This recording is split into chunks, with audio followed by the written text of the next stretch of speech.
meu nome é a professora Veridiana Torres. Olá, oitavo ano, tudo bem com vocês? Preparado para iniciar essa temática? Hoje vamos estudar reprodução. E aí eu coloquei para vocês algumas imagens, como vocês podem ver aí, de uma abelha no néctar das flores, né? Sugando o néctar das flores. Coloquei aí do casalzinho aí de raposa. Coloquei dos porquinhos e também, para falar de reprodução, eu coloquei a minha família, que é a minha base, é meu tudo, né? Meu esposo, minhas filhas, e dizer que a família é a base para a gente ter sucesso. Hoje eu tenho sucesso porque eu tenho uma família unida.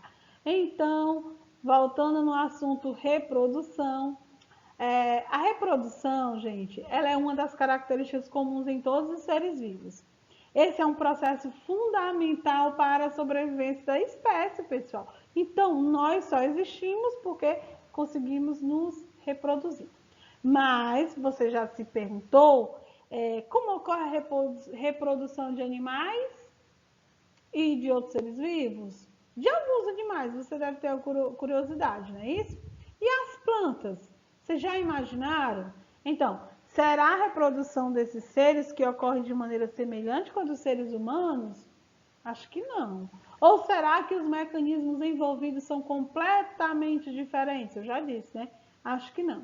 Bom, gente, nessa aula vamos estudar o processo de reprodução de alguns tipos de plantas que vamos iniciar e em certos grupos de animais, entre eles os seres humanos, e veremos como funciona esse mecanismo de reprodutivos nos seres humanos, desde a formação do nosso ser até a transformação durante o corpo e a puberdade. Então, vamos para a aula. E aí, pessoal? Vamos iniciar falando sobre reprodução de plantas. E a pergunta que não quer calar, você sabe como uma planta se reproduz? Você já imaginou? Observe esta fotografia. Veja que a abelha, ela em seu corpo apresenta regiões cobertas por um tipo de pó amarelado, não é isso? Não sei se está nítido, mas quando elas estão nos néctares da flor, vocês podem observar. E além disso, é possível ver em suas pernas uma estrutura arredondada, de cor também amarelada, na qual fica armazenado o mesmo tipo de pó que vemos no seu corpo. Vocês já observaram isso? Esse pó é o mesmo que está presente em certas estruturas da flor? Será?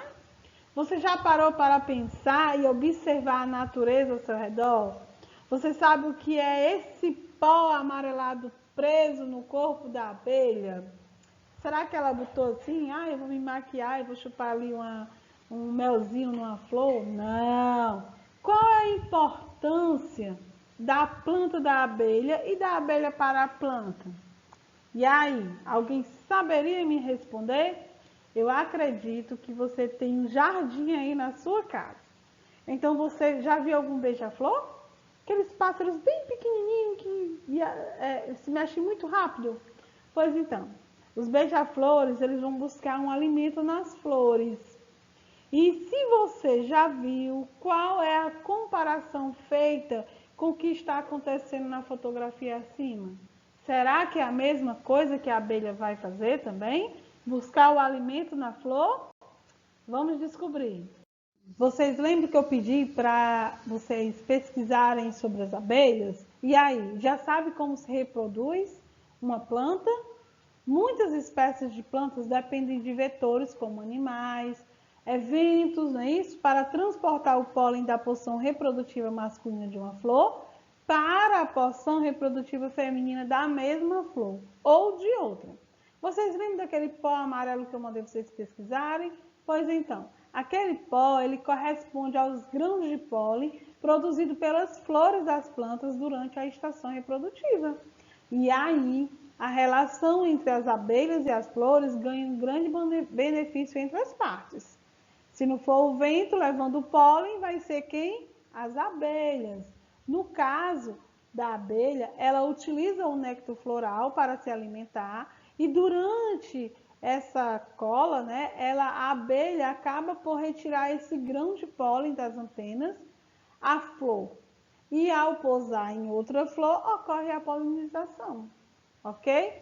E aí a gente tem que entender pelo menos algumas noções básicas de reprodução, que são duas distintas, né? Reprodução sexuada e reprodução assexuada. E aí, quando eu falo de reprodução sexuada, eu tenho que lembrar que é quando há um encontro de gametas, a reprodução é do tipo sexuada. Como assim, professor? Pois há uma participação das células chamadas gametas. Para isso, precisa de um gameta masculino com um feminino. E aí eles vão o quê? Cruzar.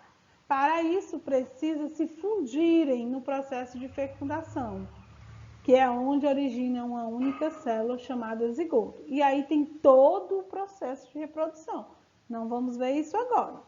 E a assexuada, professora? Pois bem, quando há um brotamento de uma batata, vocês têm uma batatinha aí em casa e a mãe demorou a cozinhar, ou então deixou na geladeira, brotou uns galinhos ao redor da batata? Pois então, quando há esse tipo de brotamento, é do tipo assexuada ou vegetativa. Por exemplo, apenas um indivíduo participa do processo e origina outros idênticos a ele. Se você plantar a batatinha, vai nascer outros rizóidezinhos e vai nascer mais batatas do mesmo tipo. Não precisou de outro indivíduo, ok? E aí, pessoal, as características das plantas, né? As plantas, elas têm uma diversidade muito grande. Ela inclui as algas vermelhas, as algas verdes, as briófitas, como os musgos, aquelas plantinhas bem miudinhas que nascem nas pedras, num ambiente bem úmido, as pteridófitas, como as samambaias, acho que as mães de vocês devem ter, né, em casa. Eu tenho uma samambaia linda. As avencas, as gimnospermas, né, que são árvores de grande porte, que não precisa de água para estar sobrevivendo, se reproduzindo, na verdade, né? Porque ela utiliza o vento, animais, alguma coisa vai ajudar ela a prosperar, né? E as angiospermas, né? São as plantas, são as melhores, porque são as plantas com flores, frutos, como as mangueiras, os coqueiros, laranjeiras, bananeiras, entre outras. Então, plantas frutíferas são as angiospermas, né? E aí, gente, eu coloco aí, classifico algumas características para vocês observarem que as plantas, elas são organismos multicelulares e eucariontes, né? Elas têm várias células. Suas células são diferentes da célula animal, porque elas apresentam organelas, denominadas plastídeos, e vacúolos, que também são chamados de vacúolo sulcocelular ou vacúolo central, né? Aquele líquido, uma água que armazena, né, para que aquela célula continue viva. Além disso, apresenta também parede celular, gente, sendo da celulose. Não tem o papel que vocês riscam? Então, é celulose. Então, a celulose é um carboidrato, é principal componente da estrutura. Então, as plantas, elas são classificadas como os organismos autótrofos, né, que elas produzem seu próprio alimento, com exceção a algumas parasitas, né? Mas uma vez em que a grande maioria é capaz de realizar o que, gente? A fotossíntese. Então, a exceção, com exceção às plantas parasitas que eu falei, sendo observadas algumas espécies aclorofiladas, portanto, não fotossintetizantes. Tem plantas que não têm clorofila e que retiram os carboidratos dos quais necessitam as plantas hospedeiras. Daí, né, a gente chama de uma planta parasita, ok? Aí, pessoal, eu coloquei aí a representação de uma plantinha com suas partes, né? Então, assim, ainda coloquei assim, todas as plantas com flor ou sem flor se reproduzem. A reprodução permite a continuidade de todas as espécies da planta, não é isso? Não é essa a nossa função, reproduzir? Então, as plantas, elas apresentam 3 órgãos vegetais básicos: raiz, caule e folha. Isso desde pequenininho vocês aprendem. A raiz, na maioria das plantas, ela é subterrânea e apresenta como funções principais de fixação da planta ao substrato e absorção da água e sais minerais. Então, é para isso que serve a raiz, né? Sustentação, não é isso? E aí o caule, por sua vez, ela atua ligando a raiz e as folhas, promovendo a sustentação do vegetal e permitindo que as folhas estejam dispostas de forma a conseguirem maior contato com a luz solar. Mas vale destacar, pessoal, que, no entanto, de tanto as raízes quanto aos caules, podem assumir outras funções, depende muito de determinadas plantas, né? E no que diz respeito às folhas, elas apresentam como função principal a realização da fotossíntese que eu falei no slide anterior, sendo elas os órgãos em que está conectada a maior quantidade de quê, pessoal? Clorofila. E aí, pessoal, para a gente finalizar, né, o ciclo de vida dos vegetais, a gente precisa entender que essa reprodução, ele tem um ciclo reprodutivo e a gente fala que essa reprodução, ela tem um nome chamado alternância de geração. Poxa, não deu para entender nada, calma.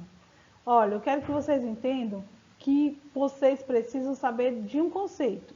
O conceito de gametófito e esporófito. Anota aí esse nome. Pois é. Vai ter uma fase na vida que a planta ela é um esporófito. O esporófito, ele produz esporos e esses esporos serão lançados no solo, num ambiente propício. E daí, né, vai nascer uma nova plantinha. E essa plantinha, que chamamos de gametófito, esse gametófito, ele vai produzir o que, pessoal? Gametas. Mas o que são gametas, professora? Eu não lembro, pois eu te digo. Gametas, pessoal, são as células reprodutivas. Então, temos o que? Uma célula masculina e uma feminina que vão se encontrar, vão se apaixonar lá, né? Não seres humanos, os animais chamamos de quê? De óvulos, mas estamos estudando de plantas. Então, nas plantas, chamamos de anterozóide, no caso do masculino, e feminino, oosfera, no caso do feminino, tá bom? Então, só para recapitular, esporófito, estamos falando de esporos. E quando falamos de gametófito, estamos falando de quê, pessoal? Gametas. E aí, como vocês podem ver, eu coloquei um ciclo de vida, né, de uma determinada planta. E aí diz o seguinte, que o ciclo de vida de todas as plantas, elas apresentam alternância, como eu falei no começo, sendo observada em uma geração multicelular haploide e outra diploide. A geração multicelular, pessoal, é a fase gametófita. Lembra que eu disse? Pronto. Que chamamos de anterozóide, no caso do masculino, não é isso? E esses gametas, eles se fundem numa fase sexuada do ciclo e dão origem à fase do esporófito. Vocês lembram que o esporófito produz o quê? Esporos. Então, essa geração produtora de esporos, que é diploide, produz esporos por meiose, fase assexuada do ciclo, ok? Então, a gente por hoje fica aqui. E vocês vão consultar o livro do 8º ano para poder entender melhor. E aí, pessoal, eu espero que vocês tenham entendido um pouco sobre o resumo da reprodução em plantas, né? E espero vocês na próxima aula. Dá um like aí se gostou e até a próxima. Beijo, tchau!